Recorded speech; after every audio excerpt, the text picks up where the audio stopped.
Hello, everyone. I'm Kevin Gifford. I'm a research professor here in the computer science department. I've been in the computer science department for the past 5 years. I was in the aerospace department here at CU Boulder for the previous 25 years. And I tend to focus a lot in wireless communications and spectrum engineering, just as a brief introduction. I'm happy you all joined in. I'm going to talk really a little bit about research opportunities here at CU Boulder. And I'm going to focus on, at least initially, you guys, on kind of the wider picture, really, what's important for you. Okay. Now, and then I'm going to go into some details about my projects, which I hope you'll find interesting, but that's, probably be debatable, right? Some of you might be interested in wireless communications and spectrum engineering, those type of activities. But really, my emphasis is on doing what's good for you. And so I'm going to talk about some high level strategies when you're thinking about research activities and research funding. And then I'll give a quick overview of the activities that I'm doing. Now, you see 42 slides here. I've got lots of pictures, gang. Okay. And so I'm not going to beat you to death with technical details, right? If I knew that you were all interested in this material, then I could go into more depth, but I will try to keep it at the proper level. Everyone is what I'm trying to say there. So I'll go down. And so you guys, in general at a university, when you're wanting to do research, you can have a funded RA position, right? That typically comes from a research funding entity. Of course, the National Science Foundation is very big. And I do several spectrum sharing projects. I've got 4 of them with the NSF right now. And that really is the focus of my work. NASA is another big funding agency. So is NIH, the National Institute of Hospitals, right, for the medical research. But there are several entities out there that, are sponsoring cutting edge research, right? Some of it is primarily university focused. Some of it is universities partnering with industry focused as well. And so an RA position, right, is when you get funded for a semester, and RA positions are on a semester basis, fall, spring, and summer. I'll just start out that way, right? You get appointed each term. And in the spring and fall semesters, which are the nominal academic times, right, you get 20 hours of funding. And then you also get, your tuition remission and insurance. So these are full-fledged positions. It's like, in a way, having a scholarship, but you are funded to do research, to do a particular activity. Okay. So those are the RA positions that are similar to TA positions, in that a full RA position is 20 hours a week. When you're working for the faculty member that's sponsoring you. And then in the academic semesters, the remainder of the week is for your academic activities. Same thing with the TA, exact same thing, same payments, same 20 hours a week. You can also do hourly graduate research assistants, right? Now, certainly as a graduate student, the maximum you can work is 20 hours a week. That's the general graduate school rule. So the 20-hour cap still applies, and you are not getting, your tuition paid for or insurance paid for, but you're getting an hourly wage. I myself am very fair about paying hourly researchers. And so, from my perspective, as graduate students, typically the salary range for an hourly researcher is going to be something like $25 to $33 an hour, just as a piece of information for you. It should be in that range. If they're paying you below $25 an hour, then you may want to negotiate, quite honestly. Your time is valuable as well.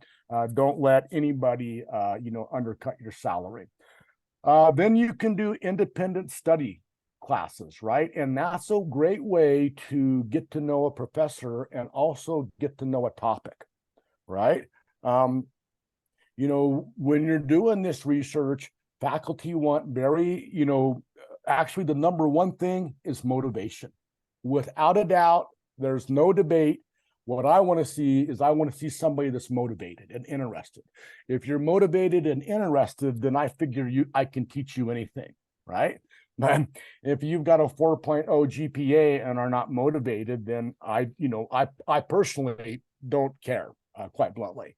So showing motivation, and that's why I'm talking about this independent study, can really, elevate you. And you might start off at an independent study and you're actually getting credit for that course, but you're working on a topic that's of research interest to the faculty and to you, and proving your worth and demonstrating your motivation.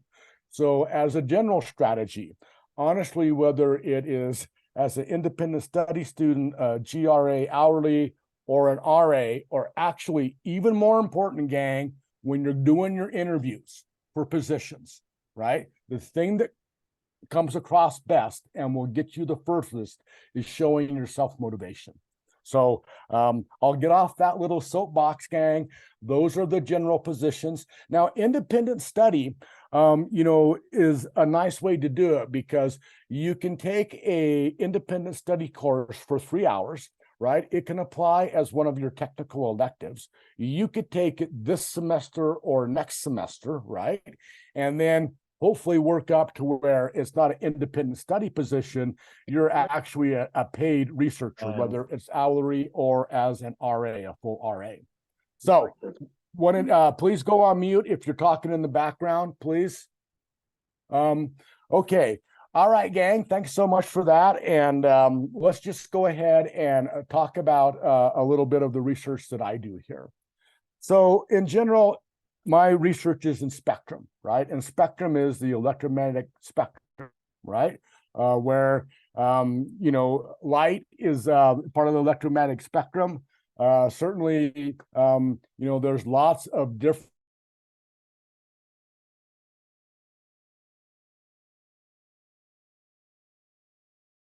I like the best, that I think make the most intuitive sense to a lot of us, right, is the AM radio, right? AM or FM radio. They got to use spectrum, right? All right, you guys, please mute, okay? All right, so great examples I think that we all know are AM and FM radio, right? And the other ones are wireless communications, right? And wireless communications, just think of Wi-Fi. Here's cellular right here. Those are all the cellular bands, right? Wi-Fi is at 2.4 gigahertz and 5 gigahertz, right? And so gigahertz would be 10 to the 9th, right? That's 1 gigahertz. And so, Wi-Fi is right in this little area here as well.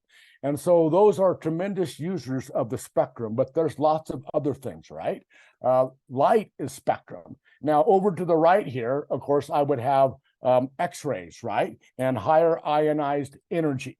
But it's all part of the electromagnetic spectrum. And it turns out that this became really a very important resource, right? Think about military communications and think about just general economics. For every country in the world, there is a direct relationship between the amount of mobile broadband, so the amount of cellular and Wi-Fi communications you have in your country, there's a direct relationship between that and your gross national product. For every country, virtually every country, that relationship exists.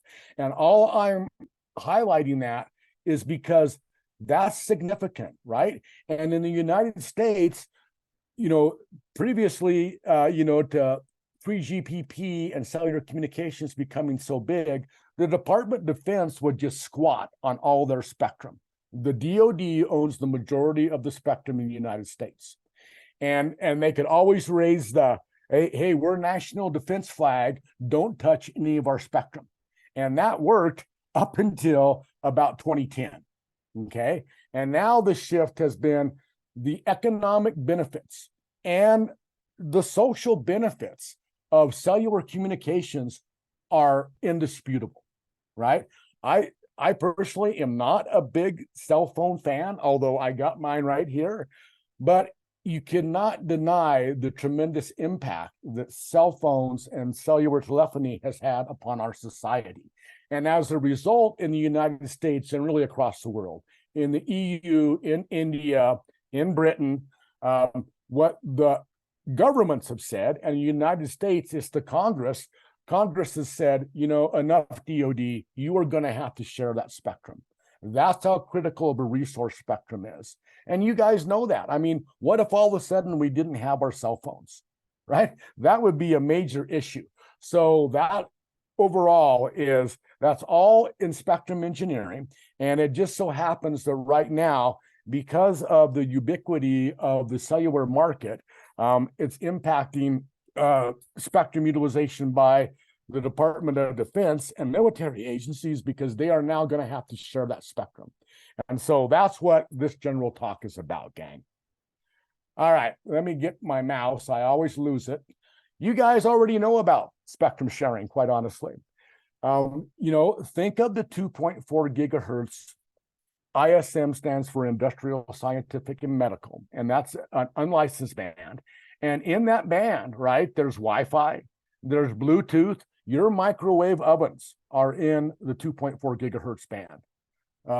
LoRa, the IoT technology is in that particular band. And that particular band, you guys, just really quickly goes from 2400 megahertz up to 2485, okay? And these channels right here is how Wi-Fi shares that, right? So all those access points that are in the ceilings, they're on a particular Wi-Fi channel. And typically, you guys probably know this, all those routers are typically set to either channel 1, channel 6, or channel 11, okay? But there's actually 14 channels. It's just you can pick what channel you want that access point to be on. Now, at the same time, right, I'm going over Wi-Fi right now. I've got my Bluetooth mouse, right? And here's Bluetooth, right? And so Bluetooth and my Wi-Fi are actually operating in that exact same spectrum and sharing it, okay? That is sharing spectrum. And that technology innovation has came largely in part that this was the unlicensed band. So there were no, let's say, owners of that particular band, so you could deploy multiple technologies in the band and experiment with, okay? Microwave ovens are in the band. Again, 15.1 is Bluetooth, 15.4 is, I'm just blank, Zigbee, guys. Okay, so this particular diagram is really what you would like to do. You would like to let multiple users multiplex a spectrum band and share it. That honestly is the problem, okay? But there's a lot of engineering details that go into making that spectrum work. Now, I'll flip through a bunch of these other slides just kind of as informational background, you guys. So that 2.4 gigahertz, you guys, this is United States frequency allocation chart.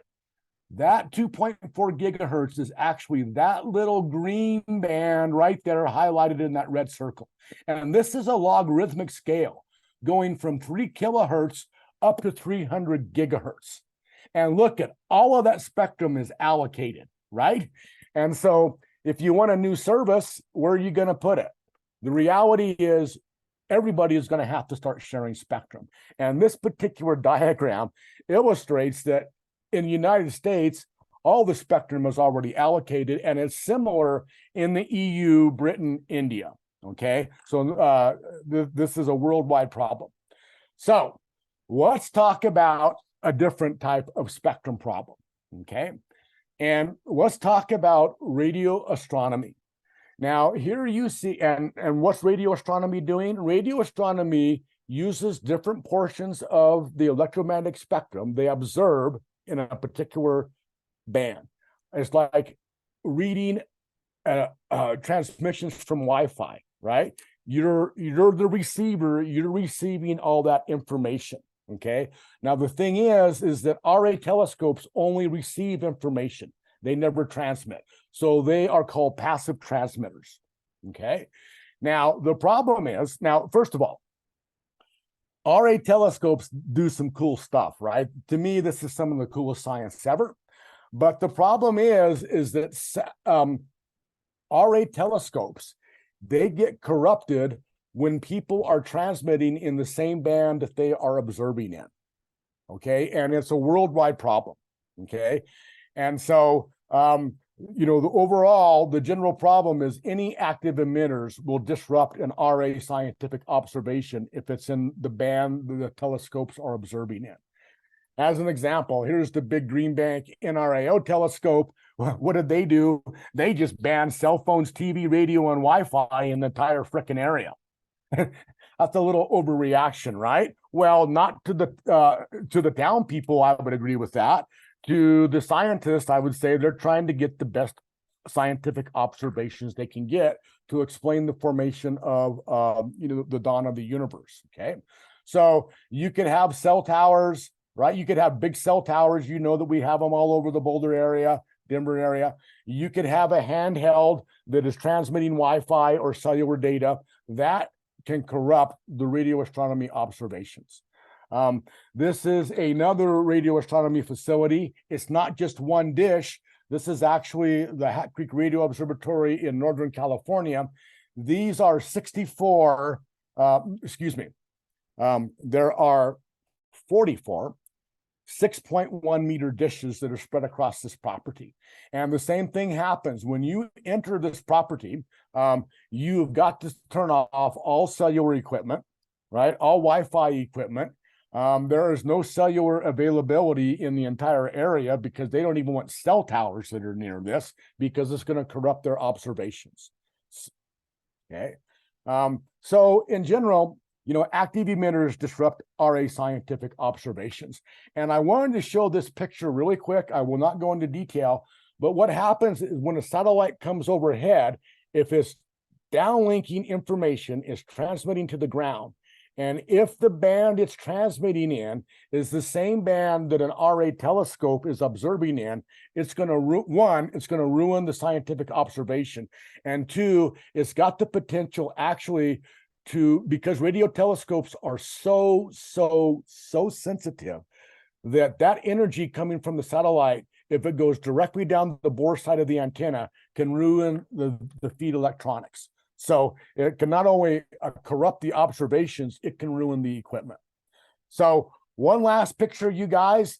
The problem actually exists in reverse. Now, RA telescopes are telling us super cool things about the dawn of the universe. Think about weather satellites, you guys, right? Those are called Earth-observing satellites, okay? And there's 25 of them, so there's not 1,000 of them. There's 20 or 25 of them. And, they are receiving reflections from the Earth's surface about energy. That's how you can tell sea level temperature, crop moisture, and importantly, weather, right? Think of in the last 50 years. Think of since you've been born. See, I was born in 1960 before all these weather satellites came. And hurricane and tornado prediction was ad hoc at best. But now hurricane prediction is dialed in, right? We know all tropical storms, all hurricanes. And that comes from the Earth-observing satellites. Well, the problem they have is the same as satellites sending energy down an RA telescope. For an Earth-observing satellite, it sees the ground station emissions of, let's say, 3GPP, okay? For over here in the United States, those dots there are energy emitting directly into space. In this particular picture, it's at the 1.4 gigahertz band. There are some cell bands around that, by the way, not many because that's a protected RA band. But what happens is that energy from all of these base stations, these cellular towers, can corrupt the pixels or the images that the radiometers, the weather radiometers, are taking of weather data. Okay. And so the problem exists both in space for satellites. They're getting RFI, radio frequency interference, coming up from the ground. And for RA telescopes, you get RFI from satellites coming over the top of you. So that's the problem. And, these are two, major, let's say, scientific services and investigations in determining the formation of the universe and predicting weather for all of the globe. Those are two, very important applications.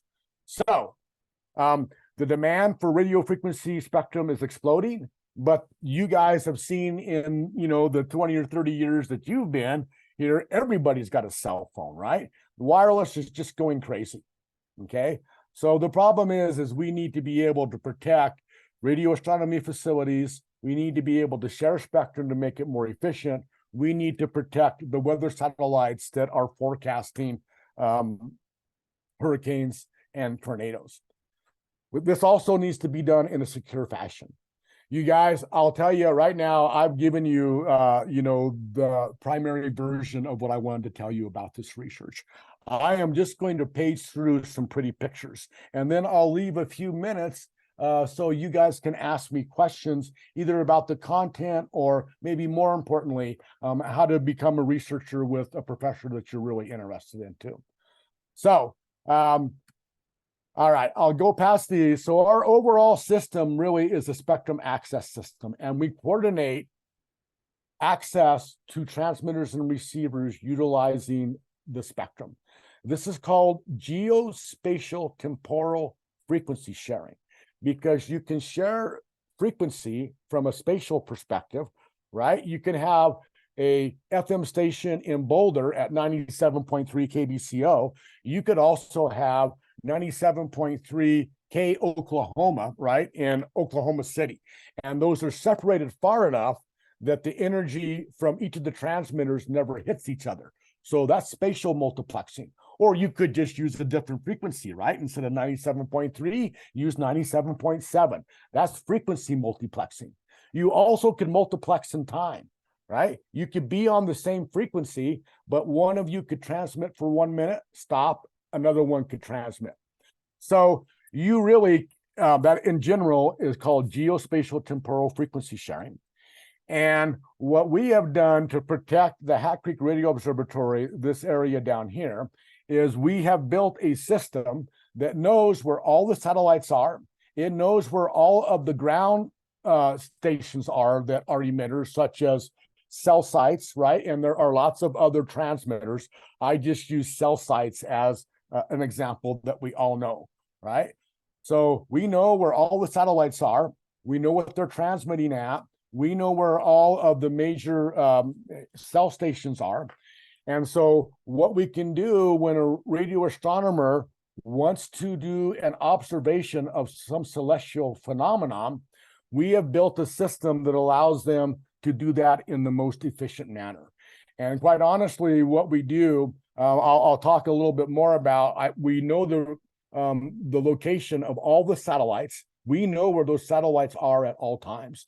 And if we know that information, then this becomes a search space problem, right? Are those satellites over the radio astronomy facility, and are they transmitting in the frequency that's going to corrupt the radio astronomy observation? It really turns out to be a big search space type of problem, and optimized correctly. What we can do is we can provide the radio astronomer, we can say, hey, if you're going to observe this celestial object tomorrow, then the best time to do it, as an example, is between 1000 and 1600. And so that helps, that predictive capability minimizes any satellite RFI, because we know all the satellites that are passing over that particular geolocation, okay? The other thing we do at a radio astronomy facility is, you can get not only satellite RFI, but you can get ground plane RFI, right? Coming from base stations, transmitters, etc. And so what we've built there is we've built some RFS sensors that will detect that ground-based RFI as well. And if we detect that at an RA facility, then we issue an RFI alert, radio frequency interference alert. And actually, you can get fairly sophisticated about this, because if you use multiple radio receivers, you can geolocate, right? You can actually, from a direction of arrival and from time of arrival, if you've got multiple sensors out in the field, you can detect where that transmission originated from a coordinate perspective. And why that's important, it's one thing to detect you've got interference. It's another thing to pinpoint where the interferences come so you can trot out the spectrum Nazis and have them stop the rogue transmitter, okay? So you guys, that's the overall system. I'm going to show you some kind of quick one-sliders of all the subsystems that go into making this work. This is the Northern California. Oregon is right above. This is Redding, California, the major city there. Redwoods are over here. Ocean's there. This is the SETI Institute. Oregon is just right above us. Okay. This is zooming in a little bit into the valley floor. You can see the Allen telescope array, which are those 44 telescopes. And now we got it up closer. Okay. This is a site. These are all the telescopes down on this little corner right here. Okay. All those telescopes are in this particular field. These 7 locations are where we put our RFS sensors, which are software-defined radios, and we're just looking to detect rogue interference from unknown transmitters. And so we're monitoring those, 24/7. They're in different locations. It's with these transmitters that if there was a source over here, because it takes less time for the signal to get to here than it would to here, we can geolocate back to the source here. At a high level, I know that's kind of hand waving it, but that's what we can do there, you guys. So you guys, I'll finish this up. I'm just going to page through a couple of items here. I want to show you all the subsystems we built to make this work. And this is where the research comes in. There's hardware, there's software, there's electronics, there's satellite orbit prediction. There is configuration management and configuration control. There are just a lot of different subsystems to going in to making a operational subsystem like this work. First is, HCRO is out in California, standard block diagram. I'm not even going to go into detail on this, you guys. Standard network block diagram. One thing that is important is security, right? And as it so happens, you guys, just in the last 2 weeks, it was actually August 18th, so I think that's technically maybe a little bit over 2 weeks, 2 NSF facilities were hacked and shut down. One was in Chile, the other one was in Hawaii, right? So cyber attackers will go after anything. And so one thing I've been big about, and I imagine a lot of you know, is you got to properly secure your assets. It's easier for, let's say, big institutions and mega corporations because they've got the money to spend on, their security protection. When you are a smaller facility, like the Hat Creek radio facility that I showed you, right? You're not wealthy with funding. And so then you want to implement your security posture and products really from an open source perspective. And that's the big thing that we've done at HCRO is protect them from cyber attacks with open source products. I'm just looking at the clock. Okay. These are our sensors that we put out in the field. You guys, for these next slides, I'm probably going to say 30 seconds on each slide, if even that. Since you're at a radio astronomy facility, you can't be producing interference, right? And electronics can produce EMI, right? We all know that. And so we put our sensors, which are really a Raspberry Pi 4, a software-defined radio, in this EMI enclosure, right? And so these are the sensors that are out in the field detecting that radio frequency interference, but they're properly enclosed to protect the telescopes, okay? We've got a data flow diagram here.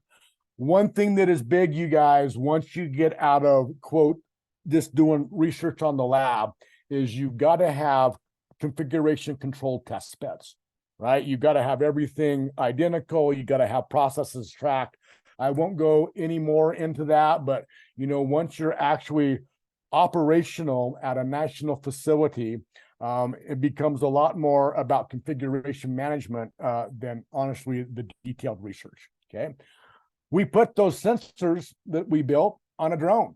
Okay, we've got the drone there. There's a little underneath it is actually an enclosed sensor, and what we wanted to see is, from an elevation perspective, did the RFI interference at that particular location, did it vary with elevation? That's all I want to say there.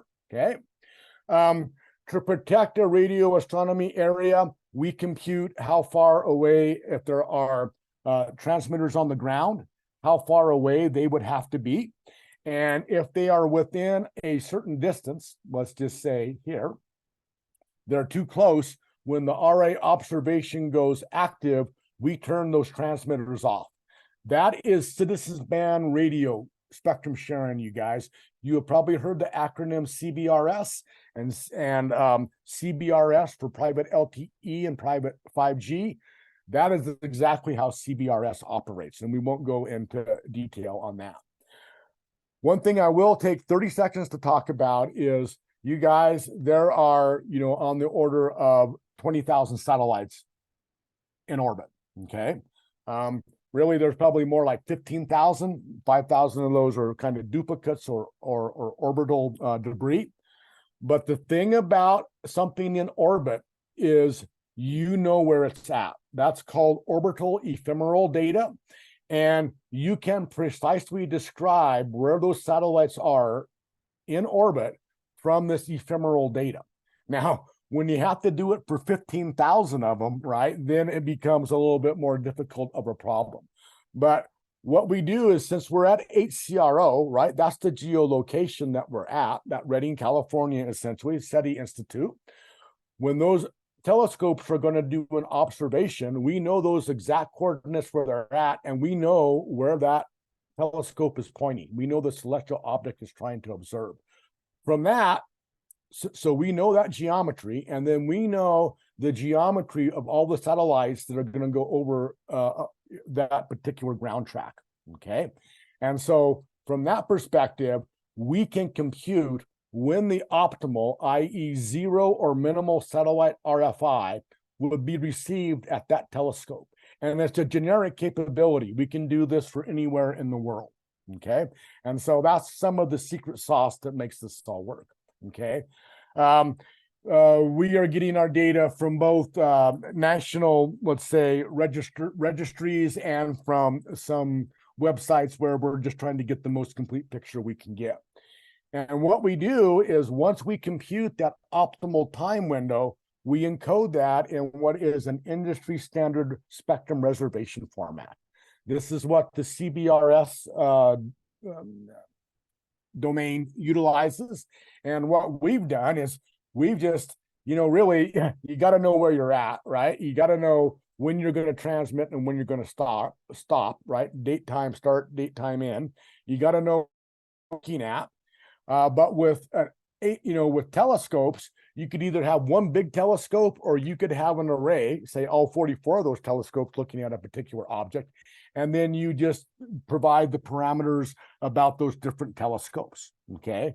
And this is actually the interface definition document that, the satellite predictor will output this, and then we'll have a local spectrum access system read this reservation in and ensure that there are no conflicting users that want to use that band at that time in that geolocation, okay? And so this is a little block diagram of how SOPP, when it produces that information, puts out the specification and then sends it out to spectrum access systems, which are locally, let's say, in the local geolocation is the word I want to use there. There are a couple different types of SASs. This is the WinForum SAS specification. This is the Google SAS. Google runs and operates several SASs across the country. This is the Virginia Tech open source SAS. What we did in our demonstrations and while we're working out at HCRO is we interfaced with all of those, okay? Here's a quick view. Yeah, I'm looking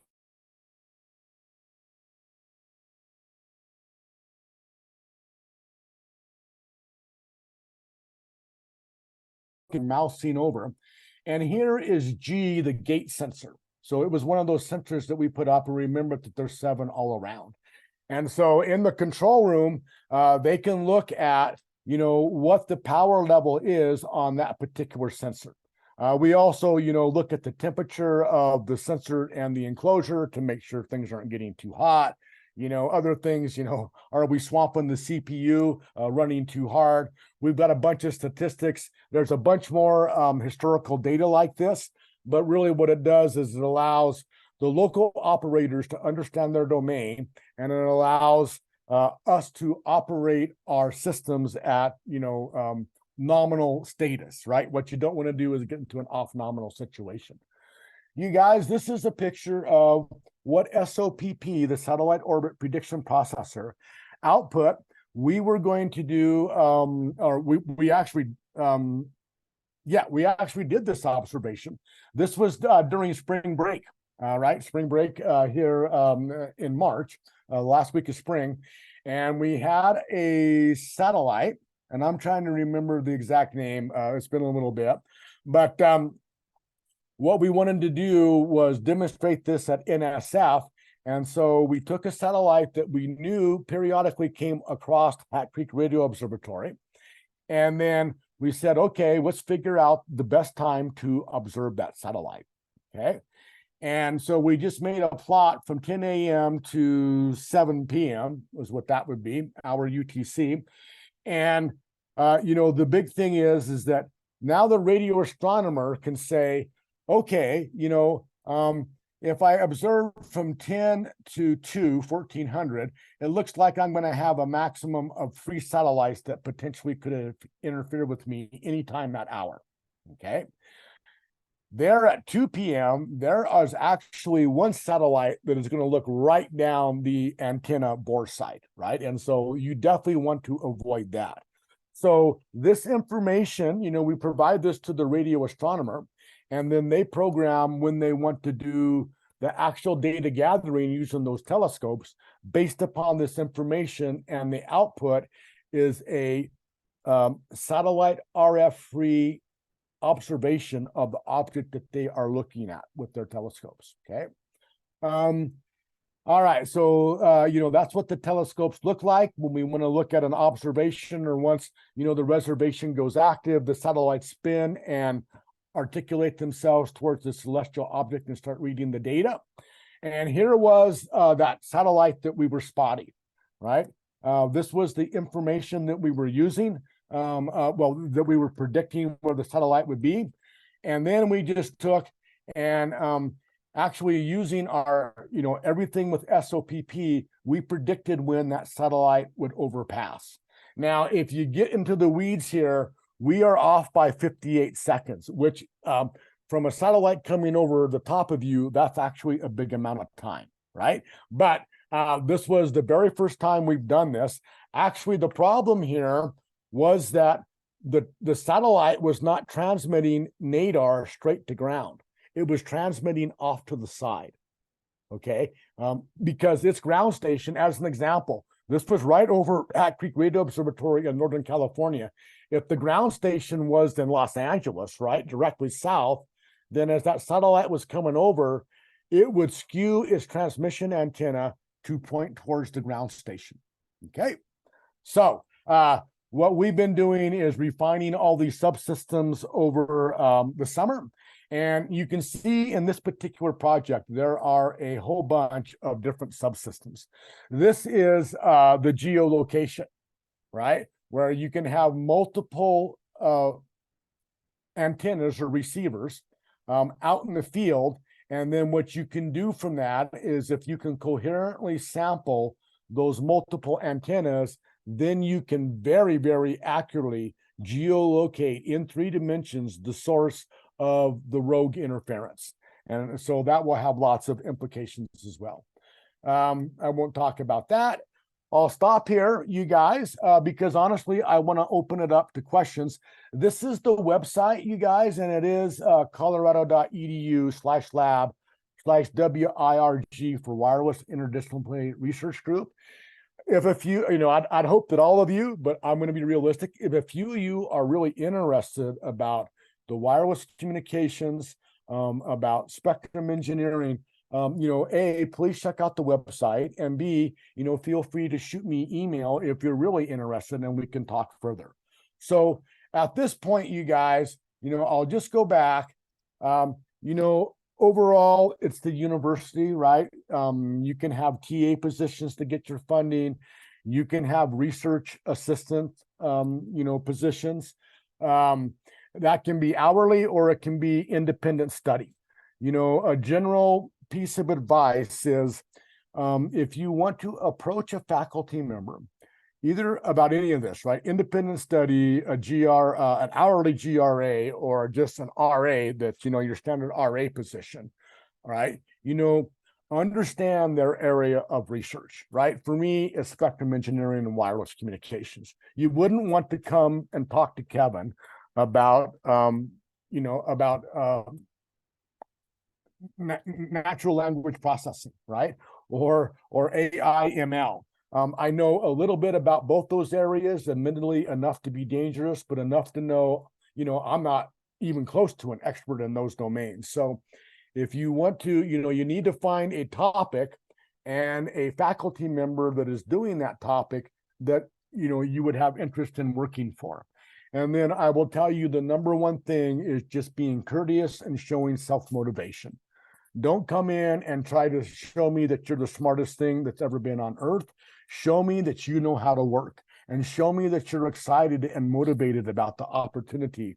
That goes much further than anything else. So with that, you guys, I think that's the general overview. I'm really happy to answer any questions. I know Rashri and Bridget are on, and they are a wealth of information. And so, that's my overall spiel. There's different positions there. Let me stop now and just see if there's any questions I can answer from the audience. I'll open it up.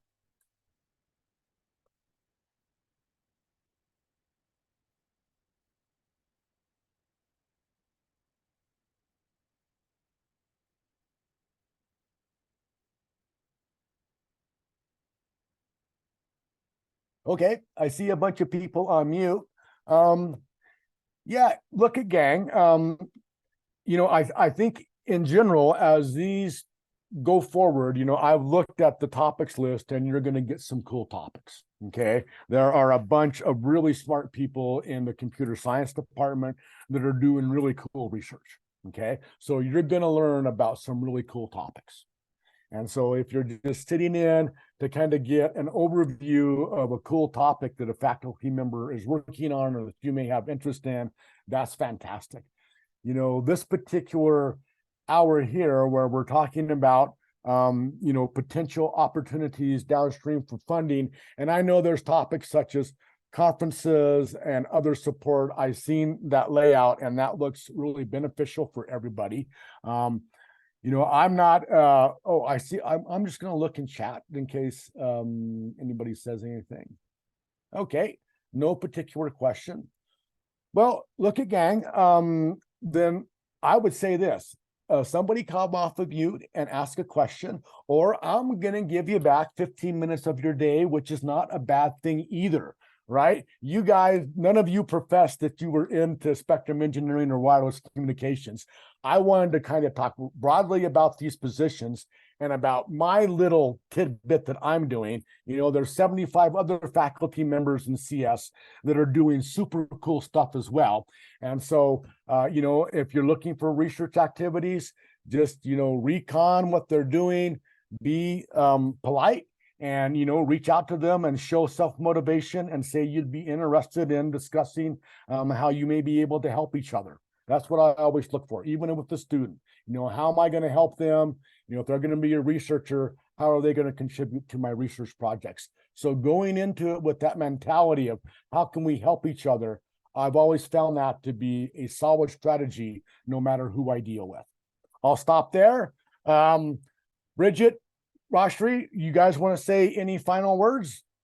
Thank you, Kevin, for your time. And I do hope students take this opportunity to learn about the opportunities that he has, because a lot of students stop into our office hours and ask how to get connected for research opportunities. And so please use this as one of the opportunities to connect. Right. That's why I wanted to. One of many, and the general strategy is probably more important than the technical stuff that I was going into as you guys go forward. So good luck with you all. If you want to talk about wireless communications or spectrum, shoot me an email. And I wish you all a great year. Thanks for taking the time to attend today.